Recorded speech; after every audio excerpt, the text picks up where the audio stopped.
Cinema शौकीन सबका स्वागत करता है। आज हम बात करने वाले हैं एक्ट ऑफ वेंजेंस के बारे में। ये कहानी है फ्रैंक वेलेरा की, जो पेशे से एक वकील है, लेकिन जब उसे अपने परिवार का बदला लेना होता है तो वो उन सारे नियमों का उल्लंघन करता है जिन नियमों पे वो कभी काम किया करता था। कहानी की शुरुआत होती है और हम एक कार को देखते हैं और ये कार आकर के सड़क के किनारे रुकती है। तभी इसे फ्रैंक बाहर आता है। फ्रैंक देखने में बहुत ही सीरियस है। वो बार के अंदर आता है और बैठ जाता है, लेकिन वो एक शब्द भी नहीं कहता। तभी उसके पास वेट्रेस आती है और वो उसे अपने मेन्यू कार्ड दिखाती है। तभी फ्रैंक इशारे में ही बात करता है, जिससे हमें पता लगता है कि फ्रैंक बोलना नहीं चाहता और वो इसलिए नहीं बोलना चाहता ताकि उसके दिमाग में शांति रहे और वो दूर तक की आवाजों को सुन सके। और अभी वो वही कर रहा है। वो सबकी आवाजों को बड़े ही ध्यान से सुन रहा है। तभी उसे किचन से शेफ की आवाज आती है और वो उस आवाज को भी ध्यान से सुनता है। तब उठ के जल्दी से जाता है किचन में और अंदर जाते ही किचन को अंदर से लॉक कर देता है और शेफ को पीटना शुरू करता है। तब यहाँ से जाती है कहानी फ्लैशबैक में और हम फिर से फ्रैंक को देखते हैं। ये उस वक्त की बात है जब फ्रैंक एक बहुत ही सक्सेसफुल लॉयर हुआ करता था और वो अपने काम को लेकर के बहुत ही सीरियस था। फ्रैंक के परिवार में उसके अलावा उसकी पत्नी है जिसका नाम है सू और इसकी एक छोटी सी बेटी है जिसका नाम है ओलिविया। फ्रैंक हमेशा ही अपने काम में व्यस्त रहता है, इसीलिए उसके परिवार वाले हमेशा ही कंप्लेन करते हैं कि वो उनके साथ समय नहीं बिताता और उसकी बेटी उसे हमेशा याद दिलाती रहती है कि जल्दी उसकी परफॉर्मेंस आ रही है। और देखते ही देखते परफॉर्मेंस का दिन आ जाता है। तब परफॉर्मेंस से पहले उसकी बेटी बाहर देखती है ऑडियंस में। तब वहाँ पर उसे सिर्फ उसकी माँ नजर आती है और जहाँ पर फ्रैंक बैठता वो सीट खाली है। तब इस चीज को देखने के बाद उसकी बेटी बहुत ही निराश होती है। तभी हम फ्रैंक को देखते हैं जो जल्दी से निकलना चाहता था, लेकिन ऐन वक्त पे उसका एक क्लाइंट आ गया। तब वो उसके साथ बात करने लगा और बात करने के बाद जब वो निकला तब बहुत ही तेज बारिश हो रही थी और बारिश के कारण हर जगह पर ट्रैफिक था। लेकिन इन सारी चीजों से निपटने के बाद जब तक फ्रैंक स्कूल पहुंचा उसकी बेटी की परफॉर्मेंस खत्म हो चुकी थी। तब फ्रैंक को लगा कि वो लोग घर चले गए होंगे, इसीलिए फ्रैंक आया घर पे। लेकिन घर पे आने के बाद जब उसने चारों तरफ देखा तब उसे पता लगा कि सू और ओलिविया अभी तक घर नहीं आए हैं। तब वो उन दोनों का इंतजार करने लगता है और समय ऐसे ही बीतने लगता है। तब देर रात एक पुलिस की गाड़ी आती है उसके दरवाजे पे और पुलिस वालों को देखने के बाद फ्रैंक बहुत ही बुरी तरीके से डर जाता है। तभी पुलिस वाले उसे बताते हैं कि आपकी बेटी और पत्नी की मौत हो चुकी है, किसी ने उनका खून किया है और खून करने के बाद उन्हें नाले में फेंक दिया है। तब इन बातों को सुनते ही फ्रैंक टूट गया और अब वो कैसे भी मौका वारदात में जाना चाहता है। तब पुलिस वाले उसे वहाँ लेकर के जाते हैं। फिर जैसे ही वो अपनी पत्नी और बच्ची की डेड बॉडी को देखता है वो भाग करके उनके पास जाने लगता है ताकि वो उन्हें गले लगा ले, लेकिन पुलिस वाले उसे रोक देते हैं और फ्रैंक ऐसे ही फूट फूट कर रोने लगता है। लेकिन अब अगले दिन इन दोनों का फ्यूनरल होता है और फ्यूनरल के समय भी फ्रैंक बहुत ही ज्यादा दुखी होता है। तभी उसके पास उसका ससुर आता है जिसका नाम है चक और चक हमेशा की तरफ फ्रैंक को कोसने लगता है और कहता है कि उन दोनों की मौत तुम्हारी वजह से हुई है, क्योंकि तुम्हारे क्लाइंट्स हमेशा ही सबसे अमीर लोग रहे हैं और उनके पैसों ने तुम्हें हमेशा ही अंधा बनाया है और तुम सही और गलत को भूल गए हो और उसी की सजा तुम्हारी पत्नी और बच्ची को मिली है। इसीलिए मैं नहीं चाहता कि आज के बाद तुम मुझे नजर भी आओ। फिर इतना कहने के बाद चक चला जाता है और फ्रैंक ऐसे ही टूटने लगता है। सबके जाने के बाद भी वो यहीं पे बैठा रहता है। फिर जब यहाँ से घर जाता है तब सीधा ओलिविया के कमरे में चला जाता है और उसके सारे ड्राइंग्स और नोट्स को चेक करने लगता है और वो जितनी ज्यादा चीजों को देखता है उतना ही ज्यादा रोता है। फिर इसकी जिंदगी ऐसे ही बीतने लगती है, लेकिन वो बीच बीच में पुलिस स्टेशन जाता है ताकि वो केस की प्रोग्रेस को देख सके। इस बार जब वो पुलिस स्टेशन जाता है तब उसे डिटेक्टिव लश टीजर मिलता है, जिसकी बातों से फ्रैंक को एहसास होता है कि जहाँ पर केस पहले था केस अभी भी वहीं पे है और किसी को भी फर्क नहीं पड़ता इस केस से। इसीलिए फ्रैंक बहुत निराश हो जाता है और वो जानता है कि वो भी कुछ नहीं कर सकता।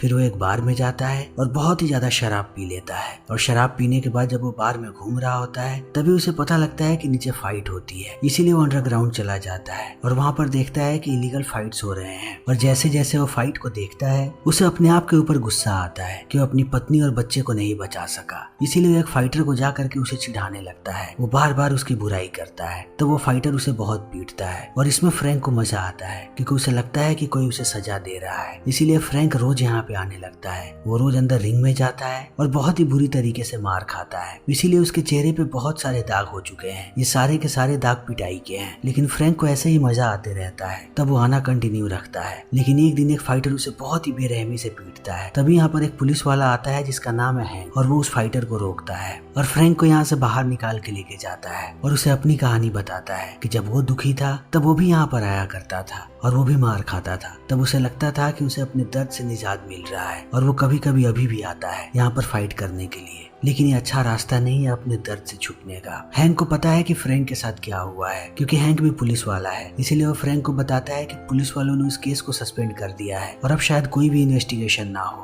तब इस बात को सुनने के बाद फ्रैंक और भी ज्यादा दुखी हो जाता है, क्योंकि अब शायद उसकी पत्नी और बच्चे को कभी भी इंसाफ नहीं मिलेगा। तब वो यहाँ से निकल पड़ता है, लेकिन रास्ते में उसे एक छोटी सी लड़की मिलती है जो एक वैश्या है, इसीलिए वो फ्रैंक को अप्रोच करती है। लेकिन फ्रैंक उस लड़की को समझाता है कि तुम्हारी उम्र बहुत कम है, तुम्हें ये सब नहीं करना चाहिए, अपने घर वापस चली जाओ। तभी यहाँ पर इस लड़की का पिंप आ जाता है और लड़की को लेकर के जाने लगता है। तब फ्रैंक उस आदमी को रोकने की कोशिश करता है। तब वो आदमी फ्रैंक को पीटने लगता है, लेकिन इस बार फ्रैंक उसका जम के मुकाबला करता है। वो जब उसे मारता है तब फ्रैंक उसे रोकता है और इस चीज को ये लड़की देख लेती है। फिर वो चाकू निकालती है और चाकू को घुसा देती है फ्रैंक के थाई में, और इस चीज से फ्रैंक का बैलेंस खराब होता है और वो नीचे गिरने लगता है। और नीचे गिरते समय पीछे की कांच टूट जाती है, इसीलिए वो अंदर जाकर के गिरता है एक बुक स्टोर में। तब वो देखता है कि उसके पैर से बहुत ही सारा खून बह रहा है। फिर वो एक किताब को उठाता है और अपने जख्मों पे रख लेता है ताकि ब्लीडिंग कम हो, और यहाँ से भागने लगता है। फिर भाग के आके छुप जाता है एक गली में, क्योंकि वो जानता है कि यहाँ पे पुलिस वाले आ चुके हैं और अगर वो पकड़ा गया तब उसके लिए और भी मुसीबतें खड़ी हो जाएंगी। लेकिन जैसे ही पुलिस वाले यहाँ से जाते हैं तब वो किताब को देखता है। ये किताब है मार्कस ऑरेलियस का, जिसने अपने मेडिटेशन के बारे में लिखा हुआ है,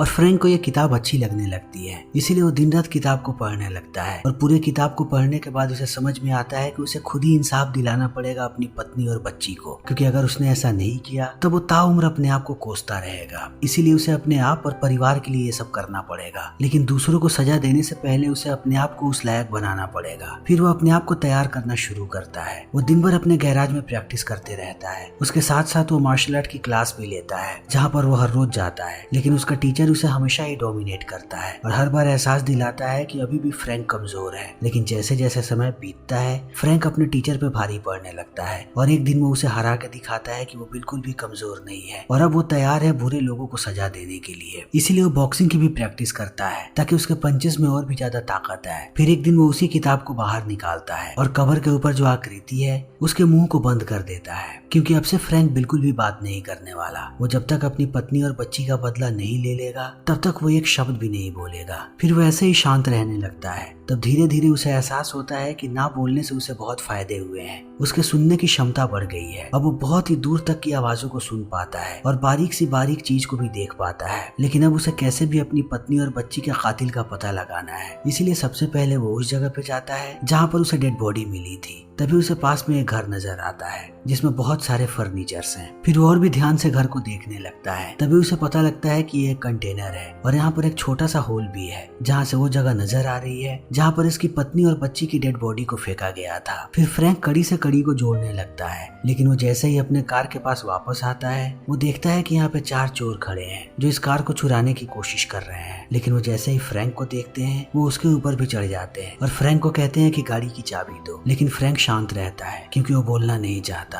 तभी एक आदमी अपने कुत्ते को दिखाता है फ्रैंक को कि वो उस पर हमला करे। तब फ्रैंक कुत्ते की आंखों में देखते रहता है। तब एक वक्त के बाद कुत्ता भी शांत हो जाता है और यहाँ से भाग जाता है। तब वो लोग बहुत ही ज्यादा गुस्सा होते हैं कुत्ते पे और खुद फ्रैंक को मारने के लिए आगे बढ़ते हैं। लेकिन फ्रैंक ने अपने आप को इसी दिन के लिए तैयार किया था। फिर वो इन सब पे भारी पड़ता है। वो एक एक करके आते जाते हैं और फ्रैंक एक एक करके सबको सबक सिखाता है। इसी बीच एक आदमी अपनी बंदूक निकालता है और फ्रैंक को गोली मार देता है। लेकिन घायल होने के बाद भी फ्रैंक उस आदमी को सबक सिखाता है, लेकिन धीरे धीरे वो घायल हो रहा है। तभी फ्रैंक को घायल देखने के बाद वो कुत्ता भागता हुआ यहाँ पे आता है। तब तक बाकी लोग यहाँ से भाग जाते हैं और फ्रैंक बेहोश होकर के जमीन पे गिर जाता है। लेकिन जैसे ही सुबह में उसकी आंख खुलती है वो अपने आप को एक दूसरे घर में पाता है और वो देखता है कि उसके घाव पर भी किसी ने मरहम लगा दिया है और पट्टी भी। तब वो चौंक जाता है कि आखिर ये सब किसने किया है। तभी यहाँ पर हम एक लड़की को देखते हैं जिसका नाम है अल्मा। ये घर अल्मा का ही है। अल्मा पेशे से एक नर्स है और वही फ्रैंक को यहाँ पर लेकर के आई है। फिर फ्रैंक को देखते ही वो सारी बातें बताती है कि वो उसे घायल हालत में मिला था। तब अल्मा को समझ में नहीं आया कि वो क्या करे, इसीलिए वो उसे अपने घर पे लेकर के आ गई और उसके घाव का भी उपचार किया, क्योंकि वो एक नर्स है। उसे पता है कि ऐसे घाव का कैसे ध्यान रखना है। अल्मा कहती है कि वो फ्रैंक से बार बार पूछने की कोशिश कर रही थी कि उसका घर कहाँ पे है,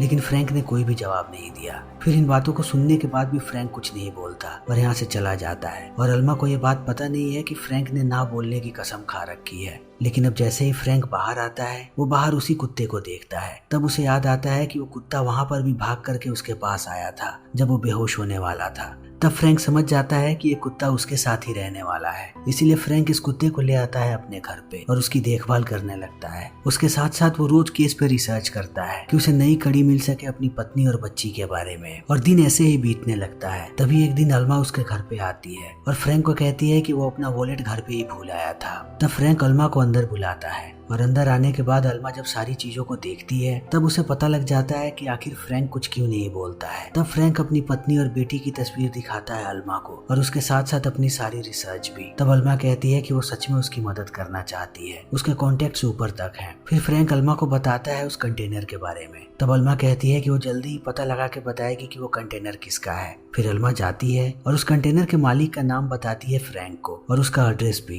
कि वो एक रेस्टोरेंट में शेफ है। तब फ्रैंक भी वहाँ पे पहुंच जाता है और कहानी आ जाती है वर्तमान समय में, जब फ्रैंक उस शेफ को पीट रहा होता है। इस शेफ का नाम है मिस्टर शिवर्स और फ्रैंक ऐसे ही अब उसे टॉर्चर करते रहता है। फिर अंत में अपनी पत्नी और बेटी की तस्वीर को बाहर निकालता है और कहता है कि क्यों मारा तुमने मेरी बेटी और पत्नी को। तब शेफ कहता है कि मैंने किसी को नहीं मारा। जब मैं वहाँ पहुंचा तब मैंने एक आदमी को देखा पुलिस यूनिफॉर्म में और वो अपनी गाड़ी लेकर के ऐसे ही डेड बॉडीज को छोड़ करके चला गया। फिर मैं गया लाश के पास। मैं जब तक गया तब तक वो लोग मर चुके थे। तब मैंने सिर्फ उनके पैसे लिए, उससे ज्यादा मुझे कुछ भी नहीं पता कि उन्हें किसने मारा और क्यों मारा। मैंने पैसे लेने के बाद पर्स को वहीं फेंक दिया। फिर मैं वहां से भाग गया। तब इन बातों को सुनने के बाद फ्रैंक भी यहाँ से निकल पड़ता है और अगले दिन जाता है उसी जगह पे, लेकिन इस बार वो कुत्ते को भी अपने साथ लेकर के गया है। फिर कुत्ता जैसे ही गाड़ी से बाहर आता है फ्रैंक उस कुत्ते का पीछा करने लगता है। तब वो कुत्ता जाता है एक और नाले के पास। तब फ्रैंक को नाले में पर्स भी मिल जाता है और वो समझ जाता है कि शेफ सच बोल रहा था और फ्रैंक को विश्वास होने लगा है कि जरूर कोई ना कोई पुलिस वाला मिला हुआ है और उसी ने शायद इसकी पत्नी और बच्ची को मारा है। फिर फ्रैंक जाता है पुलिस स्टेशन और जब वो देखता है कि कमरा खाली है तब वो अंदर चला जाता है और कंप्यूटर में चेक करने लगता है कि आखिर उस रात कौन था ड्यूटी पे उस जगह पे।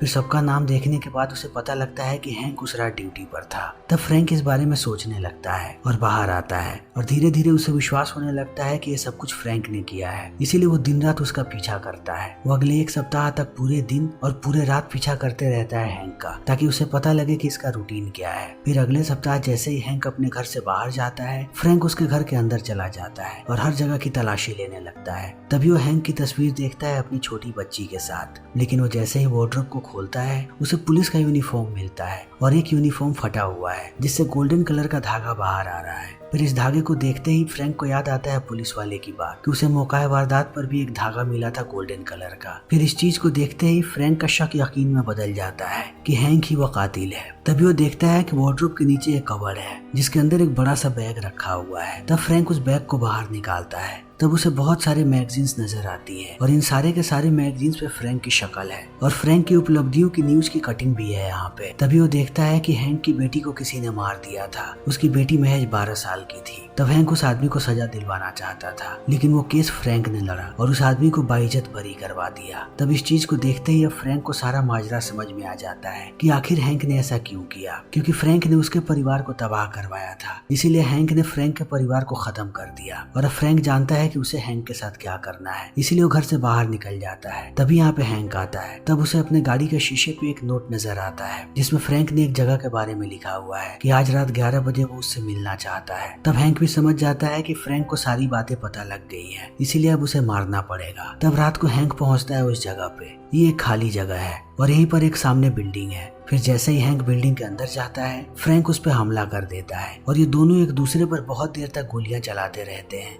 लेकिन अंत में आमने सामने आ जाते हैं। तब ये दोनों फाइट करते हैं। ये दोनों ही बढ़िया फाइटर हैं, कोई किसी से कम नहीं है, इसीलिए इनकी घमासान फाइट बहुत देर तक चलती है। कभी फ्रैंक हैंक को मारता है तो कभी हैंक फ्रैंक को मारता है, लेकिन अंत में फ्रैंक भारी पड़ता है हैंक पे। वो उसे घायल करता है और अंत में एक चाकू बाहर निकालता है और वो चाकू से हैंक को मारने ही वाला होता है, लेकिन अंतिम समय में रुक जाता है क्योंकि वो एक कातिल नहीं बनना चाहता। वो चाहता है कि हैंक को कानून सजा दे, वो भी हैंक की तरह ना करे। फिर वो हैंक को छोड़ देता है और पुलिस वाले अरेस्ट कर लेते हैं हैंक को और थोड़े समय के बाद अब हैंक को पेश किया जाता है कोर्ट में। तब वो अपने सारे गुनाहों को कबूल कर लेता है और हैंक को जेल भेज दिया जाता है। फिर जैसे ही फ्रैंक का बदला पूरा होता है वो अल्मा के साथ जाता है अपनी पत्नी और बच्ची के कब्र पे। वहाँ फूल रखता है और बहुत दिनों के बाद अपना पहला शब्द कहता है कि वो अपने पत्नी और बच्ची से बहुत प्यार करता है और ये फिल्म यहीं पे खत्म हो जाती है। तो दोस्तों हमारी आज की वीडियो यहीं पे खत्म होती है। अगर आपको हमारी ये वीडियो पसंद आई हो तो इसे लाइक करें, शेयर करें और चैनल को सब्सक्राइब करें। Thank you.